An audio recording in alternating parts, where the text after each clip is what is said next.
다시 날씬해지고 싶어. 다이어트 해야 하는데 좀 간단한 방법 없을까? 1522-6648 1522-6648 혹은 비타샵을 검색해주세요.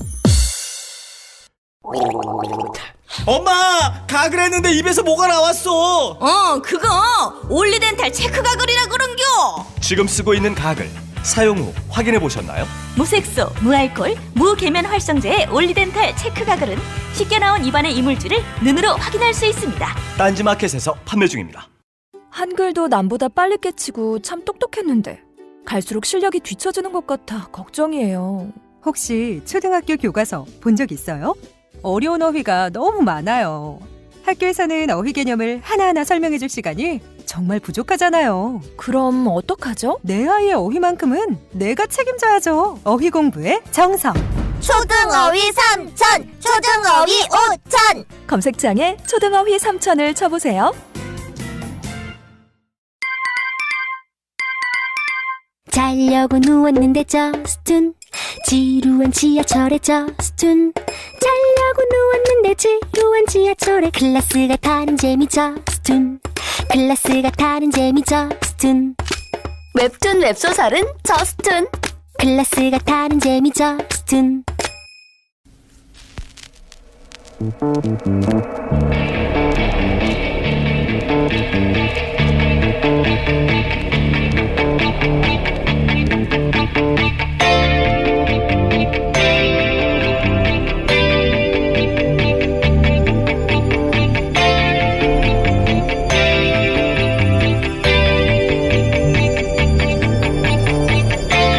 안녕하세요, 김호준입니다.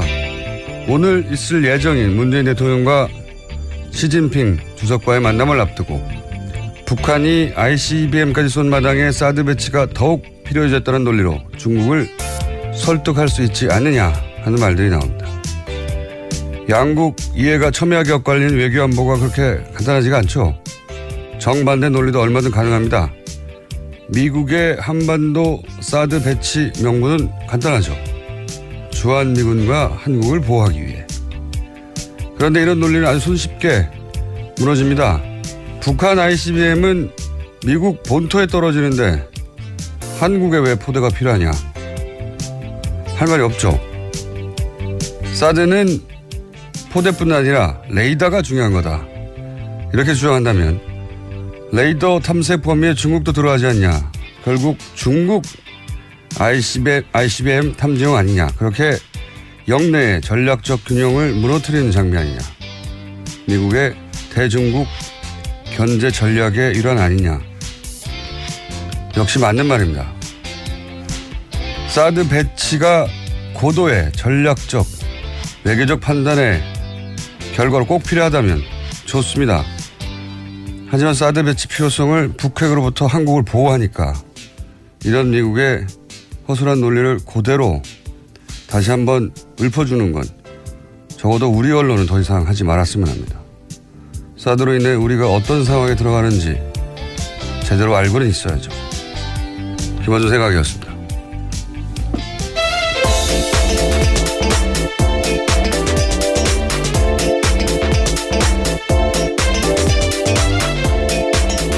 시사인의 김은지입니다. 네. 자, 오늘 여러 정상과 만남을 가지죠. 네. 네, 문재인 대통령 4박 6일 독일 순방 일정 시작됐습니다. 오늘 시진핑 중국 국가주석과 첫 정상회담 과지고요. 또 퀘르보 재단 초청으로 한반도 평화 구축과 남북관계 통일 등 주제로 연설합니다. 또 이어서 도널드 트럼프 미국 대통령 초청으로 한미일 정상 만찬회동에 참석할 예정입니다. 그리고 나서 아베 총리도 만나고 푸틴도 만나고. 네, 그건 내일 일정이고요. 네. 또 모레에는 인도 모리 총리, 또 프랑스 마크롱 대통령, 텀블 호주 총리 등과의 정상회담도 조율 중입니다. 정상회담이라기엔 너무 짧고요. 사실. 정상과의 회담. 예. 네, 정상조우. 네네. 정상인사 뭐 이 정도 되죠. 사실은. 이 단체 미팅 같은 거죠. 단체 미팅 같은. 20개 나라에서 정상들이 왔기 때문에 빙빙 돌아가면서 자기들끼리 만나요. 예. 안녕하냐고 여기서 뭔가 중대한 결정은 내리지 않고, 예. 관련해서 독일, 저는 이제 이런 일이 있으면 꼭 현지 반응 같은 거 뒤져보는데, 요즘 뭐 인터넷이 워낙 발달해 있으니까 그 소식을 금방금방 얻을 수 있죠. 독일도 뭐 미국처럼 교민들 반응이 굉장히 많습니다. 네. 그런 보도도 꽤 있었는데 굉장히 극적인 반응을 하거든요. 근데 이게, 최근 몇 년간 교민들을 많이 접해보지 않으면 교민들이 왜 이렇게 극적으로 반응하는지 잘 알 수가 없어요. 전 세계 어딜 가든, 앞으로 다른 국가를 순방하더라도 마찬가지인 것이 이제 박근혜 최순실 게이트가 워낙 세계적인 이슈였어요. 어느 나라도 많이 보도가 됐거든요. 근데 이제, 대통령이 부정축제 스캔들에 휘말렸다. 이런 소식은 원래, 과거로부터 드물지 않은 뉴스였는데, 이 박근혜 최순실 게이트는 현대 국가에서는 워낙 있기 힘든 뉴스, 19세기 정도에 있던 사건 같은 거거든요. 무당 얘기 막 나오고, 그리고 이제 뒤에 개인이 있고, 그래서 믿을 수 없는 뉴스라 실제 교민들이 현지인들부터 그런 질문을 많이 받았어요. 저도 최근 몇 년간 교민들을 접하면 이런 얘기를 꼭 하더라고요. 그러니까 너무 부끄럽다 그런 걸 물어보는 게. 그래서 한국인이 아닌 척 한다고. 네네. 물어볼까봐. 슬픈 일이네요. 네. 네. 그러다가 이제 촛불 집회가 시작되고 또 그 과정에서 이제 연행된 사람도 한 사람도 없고. 네. 그리고 그렇게 대규모 집회가 오래 진행됐는데 이제 철저히 사법도 절차로 정권이 평화적으로 교체되고 이게 이제 우리가 생각하는 것보다 훨씬 더 놀랍다는 보도가 많이 있었고 물론 뭐 매일매일 보도됐다는 건 아니지만 기억에 남을 정도로 보도가 됐고 그걸 통해서 이제 새로 대통령이 나왔던 사실 때문에 정치적 성향은 차치하더라도 그 사실 자체에 자부심을 느끼게 된 교민들이 많아요. 네, 지난 대선 때 재외국민 투표 이례적으로 굉장히 높지 않았습니까? 그러니까요. 그런 것들만 보더라도. 원래 해외 여행만 가도 막 한국적인 걸 보면 마음이 움직이잖아요. 예, 누구나. 근데 이제 교민들은 훨씬 극적이죠. 거기 살고 있으니까. 그래서 내가 한국인이라고 다시 밝히기 시작했고 자부심을 느낀다. 라는 마음을 표현하고 싶은 겁니다. 실제로. 그래서 교민들 반응이 훨씬 진하고 이번에 메르켈 총리 만났을 때도 문재인 대통령이 이제 메르켈 총리 끌고 교민들 밖에서 기다리고 있는데 그 문 앞, 철문 앞까지 갔다는 거 아닙니까? 독일은 네. 좀 더 특별하죠. 최순실 게이트가 한 축이기도 했었고요. 그렇죠. 예. 네. 그래서 사실은 안민석 의원이 독일 교민으로부터 도움을 많이 받았다고도 하고. 그래서 메르켈 총리하고 우리 언론에 보도된지 모르겠네요. 메르켈 총리하고 그 교민들 앞에서 기다리는 데 가가지고 막 같이 악수하고 자랑하고 싶었던 거죠. 네.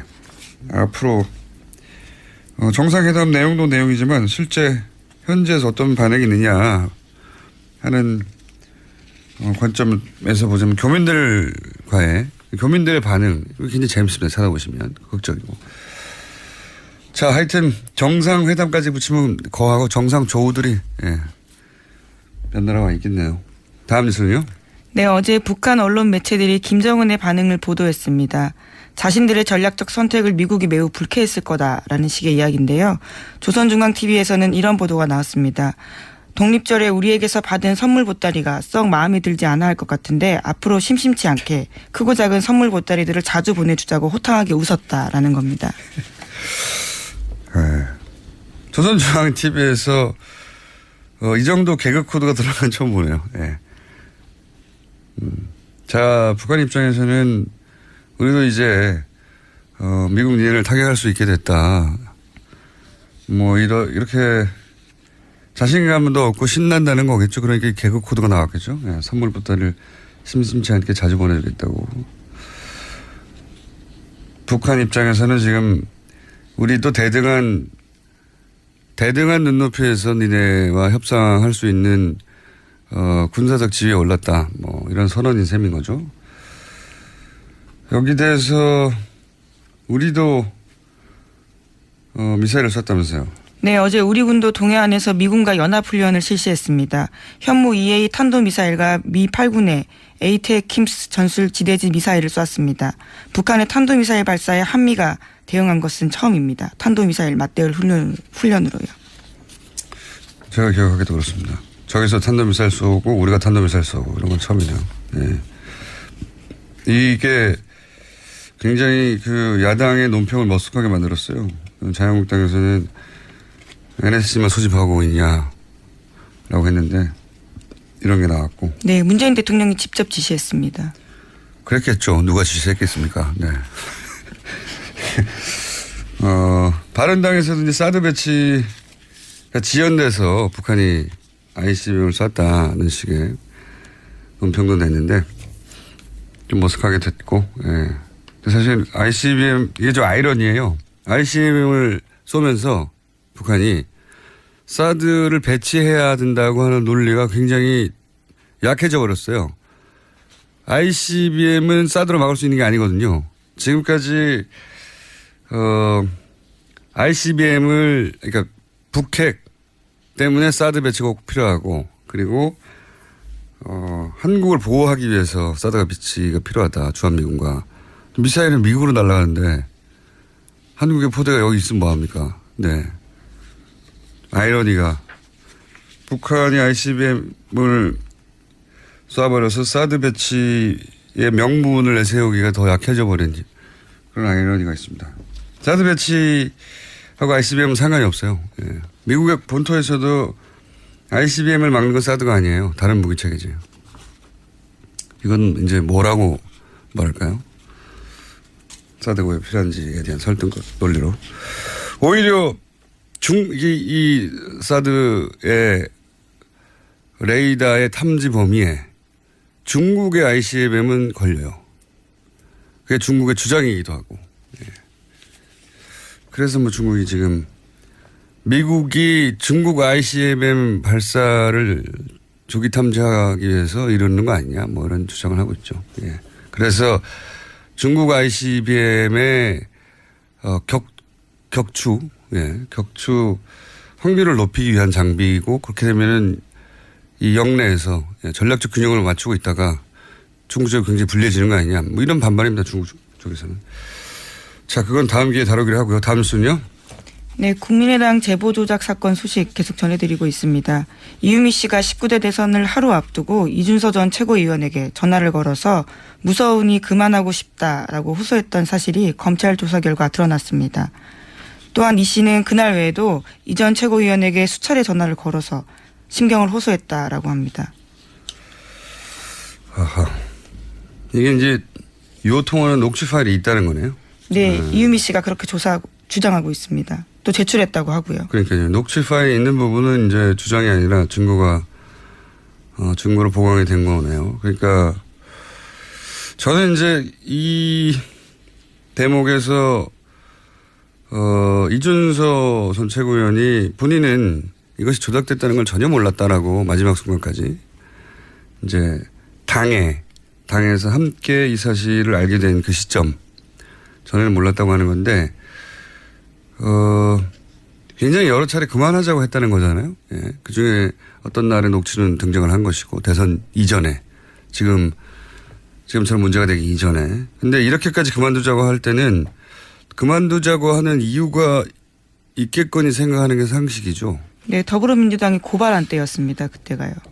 문제가 커질 것 같으니까 무섭다라는 취지의 이야기로 들립니다. 고발했으니 그만두자고 하는 걸로만 받아들였다고 하기엔 통화가 여러 차례였다고 하니까 이준서 최고위원이 이제 지금도 몰랐다고 앞으로도 계속 몰랐다고 하는 입장밖에 취할 수 없긴 할 텐데 이유가 있겠거니 뭔가 자료가 부실하거나 불완전하거나 최소한 문제가 크게 있어서 이러는 거라고 생각하는 게 상식인데 전혀 몰랐다고 하니까요. 그 부분 설득력이 좀 떨어지는데 그걸 밝히는 검찰의 몫이죠. 예, 다음 주는요. 네, 지난달 28일에는 국민의당 이용주 의원이 이유미 씨가 검찰에서 단독 범행이라고 진술했다라고 밝힌 바 있습니다. 그런데 이유미 씨는 검찰 조사에서 이준서 전 최고위원이 파일 조작에 개입했다라고 일관되게 주장했다라고 어제 JTBC가 보도했습니다. 그렇군요. 단독 범행이냐 아니냐 이게 이제 가장 초미의 관심사인데 제가 보기에는 이준서 전 최고위원도 이런 주장이 계속 나오고 이런 정황이 계속 나오면 점점 입건 가능성이 높아질 수 있다고 보여지는 보도네요. 자, 이건 추정으로는 여기까지가 한계이기 때문에 자, 다음 뉴스는요. 네. 최순실 게이트 관련된 소식 계속 전해드리고 있는데요. 어제도 이재용 삼성전자 부회장 재판 열렸습니다. 이 자리에 이상화 전 KB 하나은행 본부장이 증인으로 출석했습니다. 최순실 씨 독일 금고직이라고 알려진 인물인데요. 네, 여러 차례 저희도 소개했는데 네. 드디어 증인으로 나왔네요. 네, 이 전 본부장이 특검에서 한 진술이 일부 공개가 됐습니다. 이 전 본부장은 특검에서 글로벌 영업본부장으로 임명된 이유를 묻는 질문에 대해서 최순실 씨의 계획 아래 제가 본부장으로서 영향력을 행사하게 됐다고 생각했다라고 증언했습니다. 그게 무슨 말이죠? 그러니까 최순실 탓이라는 거죠. 그러니까 본인이 본부장으로 간 것은 최순실이 원했기 때문이다. 그리고 그 네. 자리에 가게 해줬기 때문이다. 그렇죠. 네. 그러면 왜 최순실 씨가 이상화 전 본부장을 그 자리에 가도록 만들었느냐 이게 중요하잖아요. 그게 네. 핵심인 것 같은데. 거기에 대한 자기의 추정도 나와 있습니다. 네. 해외 지사의 선정이나 외환관리 규정, 프로젝트 참여 등 본인의 계산 아래 짠 계획을 자신을 이용하려고 했다라고 보고 그건 있고요. 뭐 저희가 계속 추정해왔던 바죠. 네. 해외 인맥도 최순실 씨가 있기 때문에 그런 차원에서 자신을 이용하려 한 것 같다라는 식의 이야기를 했다고 합니다. 그러니까 어쨌든 자기가 그 자리에 갔던 것은 최순실 씨가 원했기 때문이고, 예, 그건 뭐 계속 추정해 왔던 바고, 실제 여러 가지 정황으로 이렇게 드러났고, 그리고 그렇게 대통령 혹은 안종범을 통해서 그런 일을 했다는 건 뭐 보도가 여러 차례 됐죠. 근데 이제 그 이유가 본인 생각하기에도 여러 가지 해외 사업을 할 때 자기를 필요로 했기 때문이다. 예. 그게 본인 힘으로 처음으로 이제 나왔다는 게 의미가 있네요. 예, 특검 진술이 공개가 되어서요. 어제 눈길을 좀 끌었습니다. 알겠습니다. 다음 뉴스는요? 네, 추경과 관련된 소식도 있습니다. 자유한국당과 바른정당이 불참한 가운데 국회 환경노동위원회가 어제 상임위 중에 처음으로 추경을 의결했습니다. 국방위원회와 여성가족위원회, 국토교통위는 어제 전체 회의를 열었지만 소위를 열지는 못했는데요. 더불어민주당은 상임위별 심사가 끝나지 않더라도 오늘 예산결산특별위원회를 열어서 추경 본심사를 착수할 계획입니다. 이 추경 사안은 이렇게 가다가는 어느 시점에 추경 때문에 헌정사상 최초로 직권상정을 하는 모습을 볼 수도 있을지도 모르겠습니다. 추경은 사실 한 번도 통과되지 않은 적이 없거든요. 예. 정권 출범 이후에 2달까지 정부 구성이 안 된 것도 처음이고요. 예. 추경이 통과되지 않고 있는 것도 처음입니다. 그러니까 정부가 출범을 못하고 있는 거죠, 제대로 사실은. 네, 국회법 따르면 상임위별 예비 심사 끝나지 않더라도요. 정세균 국회의장 판단하에서 회부할 수 있습니다. 그러니까요. 그러니까 추경은 통과되지 않은 적이 없어요. 한 번도 없는데 추경 때문에 직권상정을 하는 모습을 볼 수도 있을지도 모른다는 거죠. 이 상태로 가면. 네. 정부 구성이 2달까지 안 된 경우도 없어요. 예. 장관 임명이나 이런 게. 그게 이제 언론에서는 크게 보도가 안 되고 있는데 만약에 보수 정권에서 이런 일이 있었다면 정부 출범부터 발목을 잡는다고 뉴스가 아주 쏟아졌겠죠. 난리가 났겠죠. 민생 때문에 어쩌다고 추경을 막는 게 아니라 민생을 지금 도탈에 빠뜨리다고도 난리가 났겠고 그런 뉴스가 워낙 없다 보니까 이렇게 오랫동안 이런 일이 벌어지고 있다는 게 대중들한테 잘 전달이 안 되고 있는 거죠. 하지만 엄청나게 붙잡고 있는 겁니다. 엄청나게. 이런 적은 처음이기 때문에.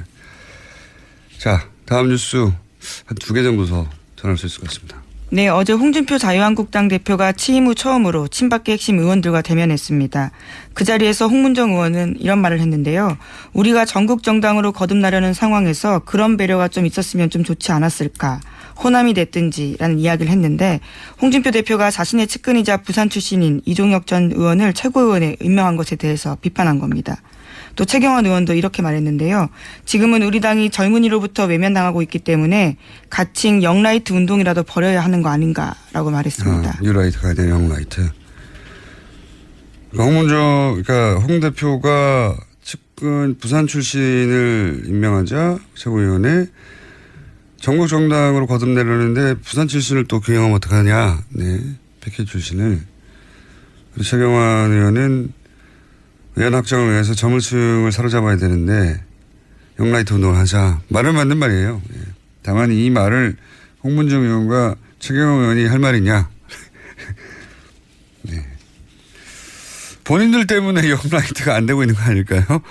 네, 최경환 의원 같은 경우에는 현재 중소기업진흥공단이라는 곳에 채용에 개입했다는 혐의로 재판받고 있는 중이거든요.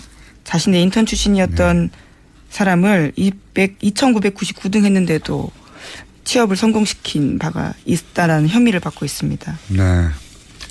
어쨌든 지금 이 뉴스가 전하는 바의 핵심은 어제하고 마찬가지로 홍준표 대표가 사실은 당내 주류로부터 비토당하고 있다는 거죠. 이런 장면을 보면 이 정치가 하루 앞도 예측하기 힘들다는 게 다이나믹하다는 게 홍준표 대표를 갑자기 응원하고 싶어지는 마음이 처음으로 생기는 분들이 좀 있을 수도 있습니다. 자영당 내에서 비주류로 그래서 비토당하고 있습니다. 자신의 SNS에 이렇게 썼습니다. 소수 구박이 구박해도 혁신을 멈출 수 없다. 그러니까 친박 세력들을 구박이라고 이제 표현한 거죠. 알겠습니다. 이 싸움은 뭐 금방 끝날 것 같지는 않고 그래서 원내대표와 대표가 서로 전혀 다른 말을 하고 대표가 이런 말을 하면 원내대표가 뒤집고 정우택 원내대표가요. 원내대표가 뒤집을 뿐만 아니라 인터뷰를 해서 대표가 지금 뭘 모르고 있다는 공개적인 자기들끼리 싸우는 게 아니라 여론전도 하고 있는 겁니다. 예측치 못한 상황이에요. 다이나믹합니다. 다음 뉴스는요. 네, 세월호가 목포 신항에 도착한 지 오늘로 99일째입니다. 그런데 화물칸에 뒤엉켜 있는 차량을 빼내는 작업이 쉽지 않아서요. 8월 말까지 완료하려던 전체 일정도 늦어지고 있습니다. 99일이나 됐네요, 벌써. 근데 아직도 거기에 실려있던 차량도 못 빼고 있다는 거잖아요. 자, 이 세월호 관련 뉴스는 저희가 모아서 한번 따로 특집을 마련해야 될 것 같습니다. 워낙 단발적으로 나오고 그리고 예상보다 오래 길어지고 있기 때문에. 자, 어제 그리고 최동욱 총장 인터뷰가 잠깐 화제가 되기도 했었죠. 네, 어제 JTBC 나왔습니다. 그러니까요. 국정원 수사하려고 하다가 날아간 분이죠. 재밌는 뒷이야기인데 여기까지만 하죠. 최정욱 전 총장이 직접 듣기로는 사실 이 국정원 수사가 시작될 때 초기에 청와대에 문의를 했다고 해요. 정권 초기였죠. 청와대는 이 사안에 대해서 어떻게 생각하고 있냐. 문의를 했다고 해요. 근데 청와대에서 그랬다는 겁니다. 원칙대로 법대로 해라. 그래서 본인은 잘 됐다. 그래서 아주 원칙대로 해야지 이렇게 생각하고 본인이 가장 신뢰하는 후배 윤석열 검사에게 마음껏 해! 라고 그렇게 마음껏 수사를 해버렸더니 어느 순간 자기하고 다 날아가 있더라고. 네. 그래서 처음에는 이해를 못했더니 아니 법대로 하라고 해놓고 왜 그러냐고. 네. 알고 봤더니 나중에 곰곰이 생각했더니 법대로 해라. 단 자기만 빼고. 예, 그걸 못 알아들었다는 거죠 자기가. 그걸 깨닫는데 오랜 시간이 걸렸다. 예. 법대로 했더니 어느 날 모두가 다 너덜너덜해서 자기 주변이 다 폭삭 망해 있더라. 짧게 일하고 퇴출되기에는 아까운 검찰총장이었다고 봅니다. 뭐 명예회복의 기회가 있겠죠. 여기까지 하겠습니다. 네, 시사인 김은지였습니다. 감사합니다. 네. 모닝똥? 제겐 사치였죠. 내가 토끼인지 토끼똥이 나인지 내가 변을 본 것인지 변을 당한 것인지 나는 바나나이고 싶다. 간혹 구렁이이고도 싶다. 미궁 대장사랑 빅똥의 추억 미궁 대장사랑이 찾아드립니다. 혈중 콜레스테롤 개선과 배변 활동에 도움을 주는 건강기능식품입니다. 검색창에 미궁 대장사랑. 미궁 장사랑 이름 바꿨어요. 프로바이오틱스 12종 추가. 미궁 대장사랑. 골반 잡자 바로 잡자 바디로직 허리 통증 바로 잡자 바디로직 2017년 쿨 썸머 바디로직 라이트 출시. 통기성이 좋아 땀 걱정 없이 한여름에도 쾌적하게. 입은 듯 안 입은 듯 가벼움의 신축성은 그대로. 자세가 좋아지는 골반 교정 타이즈 바디로직 검색창에 골반 교정 바디로직 라이트. 아무도 묻지도 따지지도 않고 가입하셨다고요? 보험은 너무 어려워요. 걱정 마십시오. 마이보험 체크가 도와드립니다. 1800-7917 마이보험 체크로 지금 전화주세요. 1800-7917 이미 가입한 보험이나 신규 보험도 가장 좋은 조건을 체크해서 찾아드립니다. 인터넷 한글 주소 마이보험.com 또는 카카오톡에서 아이디 검색 마이보험을 친구 추가하여 상담하실 수 있습니다.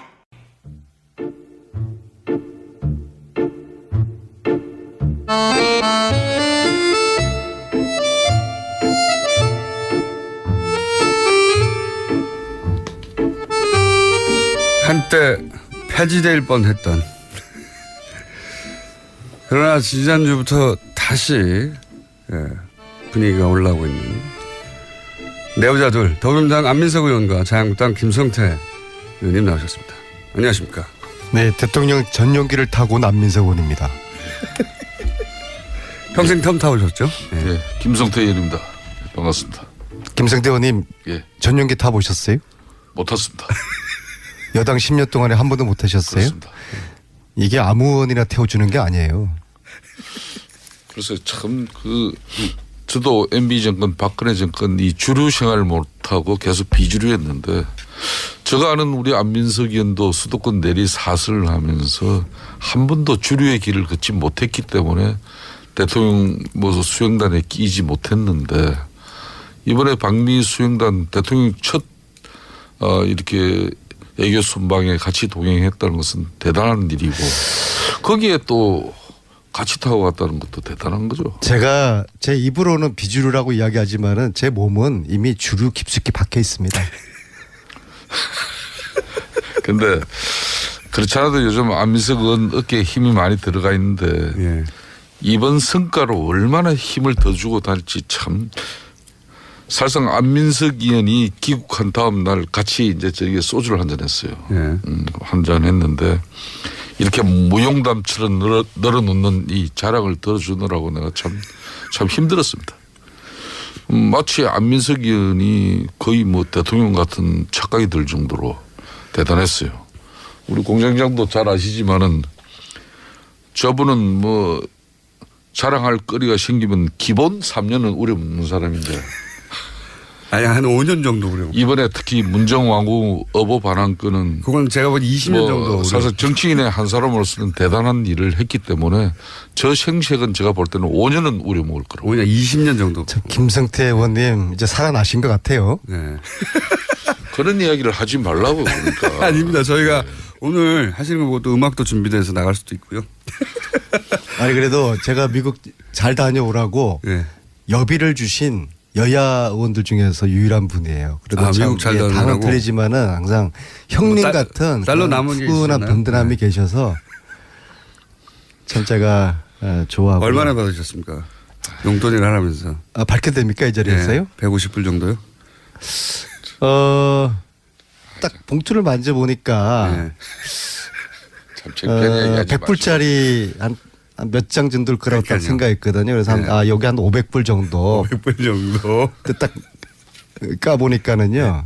10불짜리 5장. 5만 원. 아니 과거에 이제 미국 방문을 그래서 그런 마음이 남아 있는 거죠. 냈다. 요즘 이제 야당 생활 하시느라고 이제 야당 생활 하시느라고 힘드시지 않겠습니까? 형편이 어려워서. 근데 그 마음이 참 감사하고요. 근데 제가 50불 주셨어요? 사실입니까? 아니 그런 거 몇 푼 되지도 않는 가지고 굳이 방송에서 논한다는 50불 많네요. 50불 제가 지난 이제 내리사선 하면서 이제 13년 동안의 정치 인생 중에서 방미 3박 5일이 가장 길게 느껴졌고요. 왜냐하면 한반도 운명이 방미단 어깨에 달려 있다고 국민들이 보시고 국민들의 눈과 귀가 방미단에 쏠려 있었기 때문에. 하지만 의원님 어깨에 달려 있다고는 많은 사람들이 생각하지는 않았어요. 방미단이요. 네. 그래서 말투 하나 발걸음 하나에 제 정치 인생을 건다는 심정으로 3박 5일을 보내다 보니까 말도 극도로 아껴야 했고요. 그만큼 국민들에게 드릴 말씀이 많지 않았겠습니까? 그래서 그 긴박했던 3박 5일의 현장 분위기도 좀 진솔하게 후계에다 담았고 그리고 가까이서 3박 5일 동안 본 대통령의 그 모습, 대통령의 정말 애쓰는 그런 모습을 제가 이제 그저께 후기로 올렸거든요. 그래서 그건 찾아보게 인터넷 찾아보시고 오늘은 이제 직접 나오셨으니까 구두로 전달해 주세요. 어떤 일이 있었는지 기억에 남는 인상적인 장면들. 예. 제가 이제 제 홈페이지에 올린 글을 보시고서 보신 분들 글이 참 이렇게 재미있고 쫀득쫀득하다라고 좀 뭐 책 광고로 이어가시려고 그러는 거죠 지금? 아닙니다. 특히 저는 주목을 했던 게 그 미국 의회를 방문했던 그 2시간 동안의 긴박했던 그 순간. 국내에서도 화제가 되긴 했는데 근데 국내 기자들 누구도 그 자리에 계속 앉아서 내용을 듣지 못했기 때문에 그 상하원 지도자들이 한 자리에 모이는 게 어려운 일이다. 그리고 생각보다 굉장히 길고 그 밀도 있는 대화가 오갔다. 여기까지는 전달이 됐어요. 근데 그 내용이 그 내용을 저도 과연 기자가 배석되지 않은 가운데 상하원 의원 약 20여 분과 안민석 의원, 김경수 의원 정치인에서는 딱 두 사람밖에 없었고. 네. 물론 외교부 공무원들도 좀 일부 외교부 강경화 장관이고요. 한 분인가 뭐 있었다. 안보실장, 정치실장 그리고 박수현 대변인, 김경수 의원이었는데요. 나머지 분들은 영어를 잘 못 알아들으시고. 그러니까 참 굳이 저 이야기를 안 해도 되는데. 영어를 잘 알아들으시는 그 정책실장, 정책실장께서는 이제 와튼 스쿨 나오신 분이고요. 그다음에 안보실장 외교관 출신에게 영어 잘하시고 강경화 장관님 뭐 영어 완벽하시고요. 근데 이분들은 이런 좀 내부의 그 뜨끈한 그런 핫한 이야기들을 전달을 못 하시잖아요. 그건 대통령이 할 말이니까요. 그렇죠. 네. 그리고 김경수 의원하고 또 박수현 대변인은 좀 영어가 잘 안 되시니까 자꾸 저한테 옆에서 물어보고 무슨 말인지. 근데 이제 제가 전체적으로 여기서 좀 끌어줘야 돼요. 김경수 의원에게 직접 물어보긴 하겠습니다. 그러니까 영어가 짧아서 물어봤는데. 근데 그리고 또 그분들 입장이 뭐 저처럼 좀 자유롭지 못하잖아요. 그래서 제가 좀 후기를 통해서. 근데 의원님이 그 자리에서 발언한 건 한마디도 없죠? 아니 이렇게 됐죠. 아니 그런 이야기들을 제가 이 자리에서 이야기를 세세하게는 못해요. 전반적인 분위기만 저는 전달을. 제가 궁금한 건 의원님이 한마디라도 하셨냐 이거죠. 그러니까 그런 이야기를 한마디도 안 할 하신 수가 걸로. 없죠. 제가 이 자리에서. 제가 어떤. 당연히 대통령한테 물어봤으니까. 그 자리에서 저희 역할이 뭐였고. 근데 저기서 이제 언내교란 게 발휘된 거예요. 언내교인데 미국의 상원 하원 의원들도 한국 대통령이나 한국 외교부 장관이나 청와대 안보정책실장하고는 이야기가 흉금없이 안 돼요. 그런데 참 이게 가부 마음은 호라비가 알고 호라비 마음은 가부한다고 같은 의원들끼리는 좀 쉽게 소통이 될 수 있는. 그렇게 상상을 할 수 있는. 아닙니다. 상상이 아니고 그게 안민석 의원한테 실제적으로 물어봤다. 그게 이제 의원님.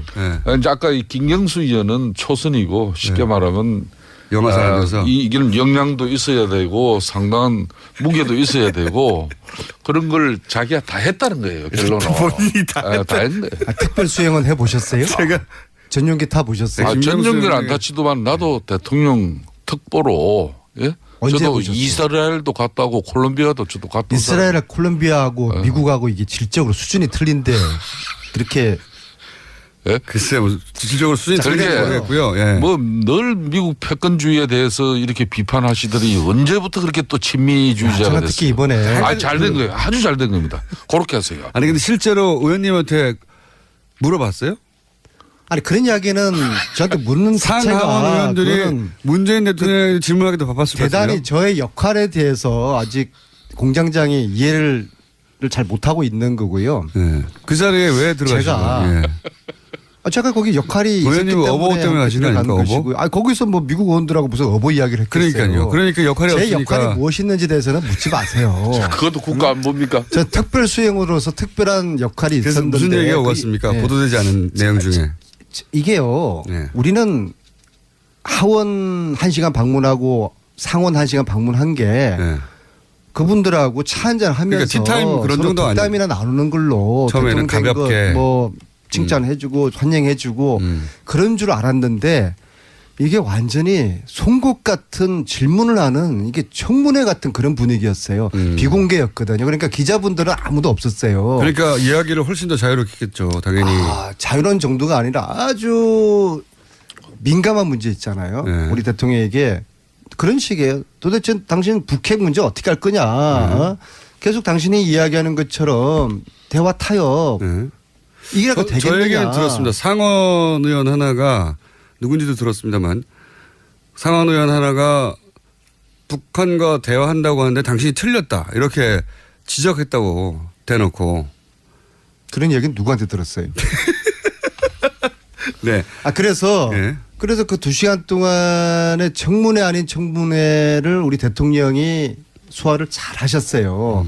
이 한미 동맹의 중요성을 강조를 하시면서도 우리의 입장을 아주 그냥 조곤조곤 왜 북핵 문제를 해결하는 데 있어 가지고 제재가 능사가 아니라 대화와 타협 투태력으로 가야 되는 이유를 설명을 하셨고 그리고 사드 문제도 우리 국민들이 촛불혁명으로 나를 대통령 만들었기 때문에 민주주의에 대한 요구가 더 어느 때보다 강하다. 따라서 사드에 대한 절차적 민주주의, 절차적 정당성에 대한 국민들에게 이 한치의 투명함이 없어야 된다. 한치의 투명함, 네. 한치의 불투명함이 없어야 되겠죠. 예. 제가 아직도 긴장감이 세게 들었습니다. 예. 풀리지 않은 것 같아요. 이것이 미국 민주주의, 당신들이 이 시간 미국의 민주주의, 당신들도 이것을 오히려 민주주의 요체가 그거 아니냐? 원하고 격려해 줘야 되는 거 아니냐? 오히려 기다려달라. 단 내가 이렇게 절차적 정당성을 이야기하면서 환경평가를 하고 있는 것이 사드를 취소하겠다는 그런 꼼수 부리는 거 아니다.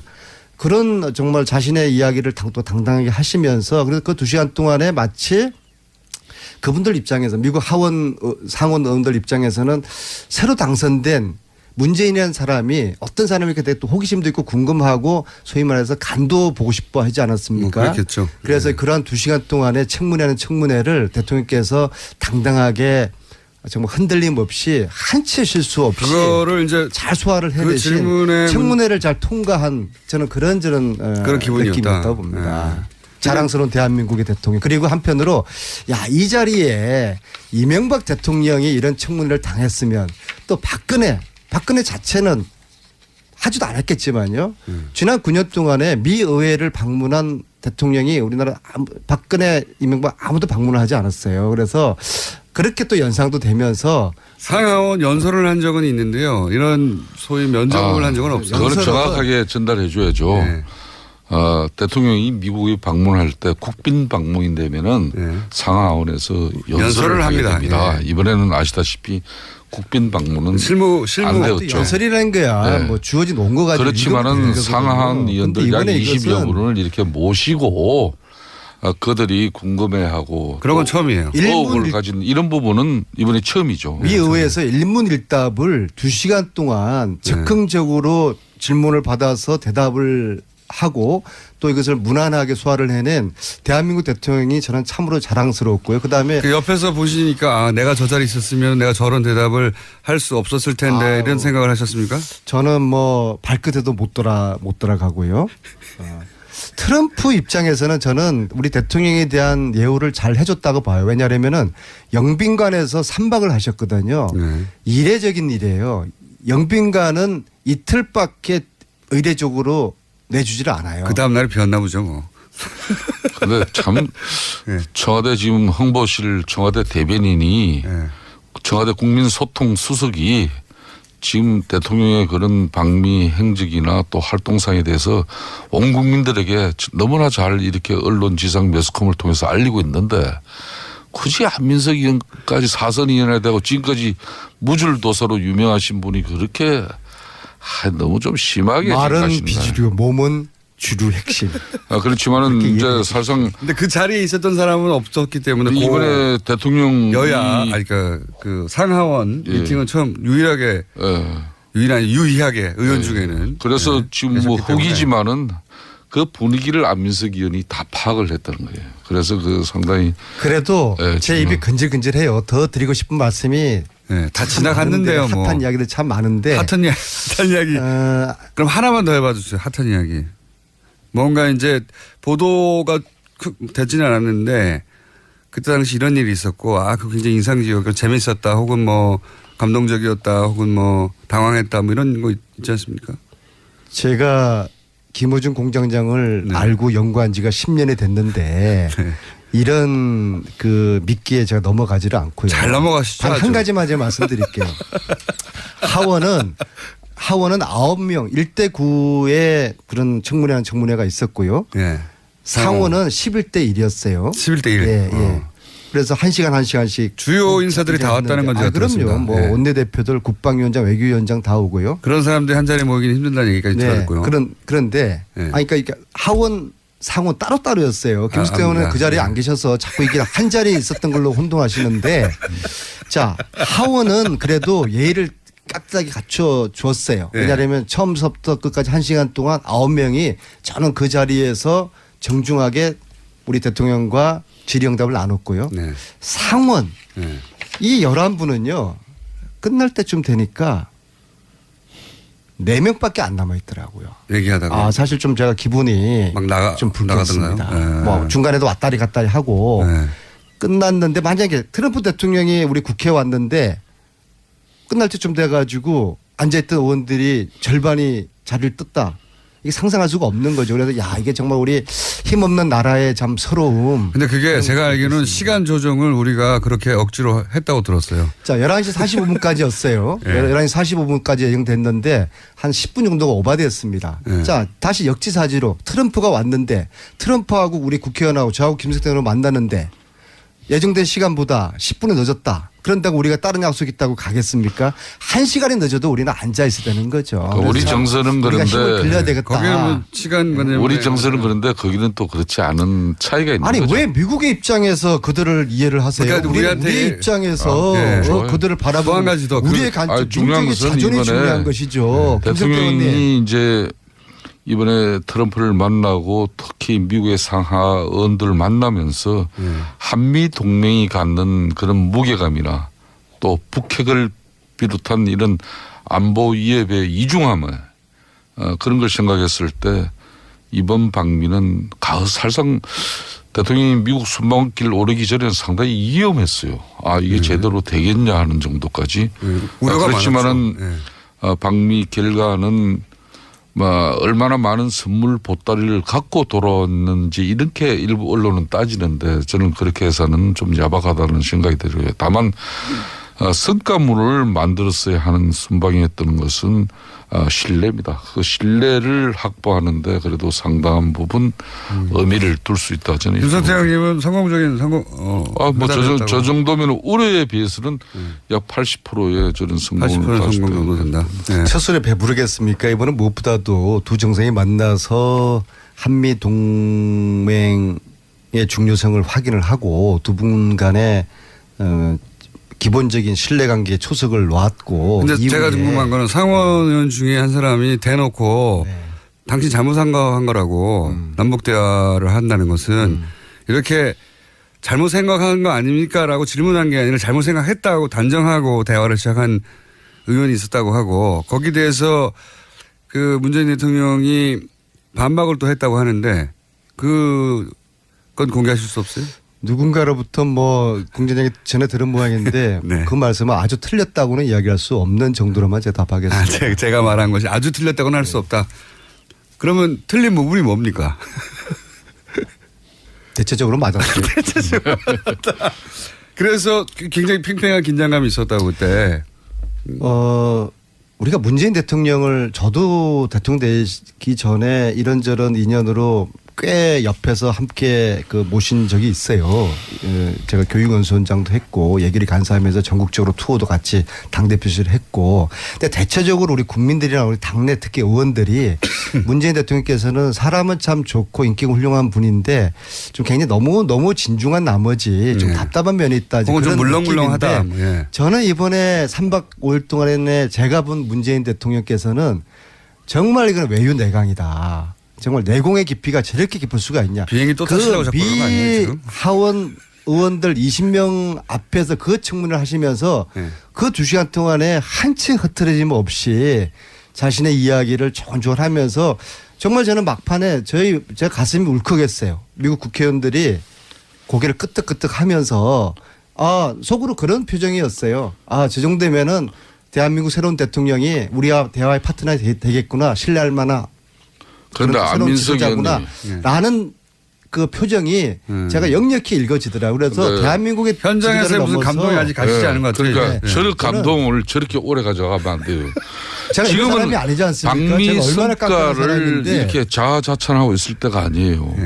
우리가 박미성과로 주도권을 찾았다고 그렇게 말씀을 했지 않습니까? 그런데 그렇게 우리가 주도권을 찾고 남북관계에서 특히 우리 정부가 주도권을 찾았는데 그런 축배를 들고 있는 사이에 당장 지금 북한은 ICBM 쏘아 올렸지 않습니까? 어제 문재인 대통령이 한미연합에 북한을 살상 공격을 저지할 수 있는 미사일 훈련 시킨 거 이거는 정말 잘한 거예요. 이렇게 계속 미국 갔다 와서 그 분위기에 지금 젖어 있을 때가 아니에요. 상황은 하루 1분 1초가 달라져 가고 있는데 거기에 맞는 이야기를 해야지. 왜 안민석 의원님은 말이에요. 오늘 그냥 미국의 대통령 순방길에 이미 그거는 일주일 전에 상황이 돼버린 걸 워낙 가지고. 처음 갔다 온 거고요. 참 옛날에는 안 저랬었는데. 안 저랬었는데.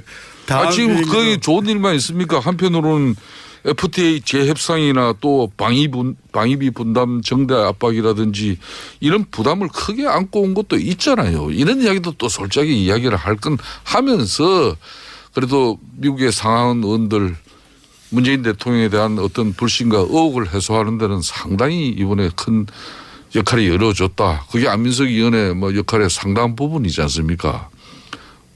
과유불급 명심하겠습니다. 그렇게 돼야죠. 저는 안철수 같은 분하고 틀려요. 제가 부족하거나 잘못한 거 있으면 과감히 인정하니까는요. 아니 안철수 그분은 항의 들어올 것 같기 때문에 골든 타임을 놓쳐버렸어요. 정치는 사과 타이밍이 정치는 타이밍의 예술이에요. 자, 그 부분을 거기까지만 하시고요. 왜냐하면 제가 오늘 김성태 의원님에게도 여쭤볼 게 있습니다. 홍준표 대표하고 정우택 원내대표가 왜 이렇게 싸웁니까? 누가 오른 거죠? 아직은 뭐 싸우는 단계라고 볼 수는 없는 거죠. 이미 싸우기 시작한 것 같아요. 이분들은 제대로 싸우면은 이런 거는 싸우는 거 아니죠. 제가 볼 때는 이제 누구 말이 옳습니까? 어쨌든 지금 막 붙었잖아요. 홍준표 대표가 이렇게 하자고 지금 여당 하는 거 좀 도와준 다음에 봐가면서 공격하자고 했는데 아니다. 정우택 대표는 지금 홍준표 대표가 당내 분위기를 잘 모른다. 이걸 공개적으로 얘기한다는 건 사실 싸우고 있잖아요 이미. 당대표로서의 역할과 역량, 소신, 의지 중요하게 지금 내비칠 때고요. 또 원내대표는 원내 사령탑으로서 교섭단체 간의 모든 협상의 정권을 가지고 있다고 판단들 하고 있습니다. 그게 원론인데. 항상 역대 어느 당대표 원내대표 간에 그런 문제 때문에 충돌을 하지 않던 그렇지만 적이 이거를 서로 그렇지만 언론을 통해 가지고 비난한 적은 인터뷰를 하면서 드물어요. 뭐 과거도 많이 있었는데 너무 빨리 언론이 매스컴에서 이걸 다루기 시작했다는 것은 좀 주의 깊게 봐야 되는 거고. 정우택 언론 탓하고 말이에요. 정우택 원내대표가 홍준표 대표에 대해서 당선되자마자 인터뷰 통해 가지고 홍준표 대표가 지금 상황을 잘 모른다고 공개적으로 얘기했으니까 이건 디스하는 거란 말이죠. 이거 누가 옳은 겁니까? 저는 뭐 홍준표 대표의 일간의 이야기를 제가 편든다기보다는 사실상 이 인수위도 없이 출범한 정권이기 때문에 일정 부분 인사 준비에 검증 이런 부분에 많은 허술함이 드러났어요. 그래서 이제 꼭 대통령께서도 이런 장관 지명을 철회를 하셔야 될 부분은 송영무 장관 같은 경우 대표적인데 그런 한 사람 정도는 이렇게 해 주시고 나머지 부분은 저희 당에서도 일정 부분 추경과 또 장관 청문회 이런 부분은 마무리해 주는 게 좋은 그러니까 거죠. 의원님은 홍준표 대표의 상황 인식이 더 맞다고 보시는 거네요? 그 당대표로서 지금의 여야 관계에 이게 너무 지난하게 가니까 또 새로운 야당의 입장을 우리가 이제 견지해 볼 필요가 있다는 게 분명히 홍 대표의 생각이에요.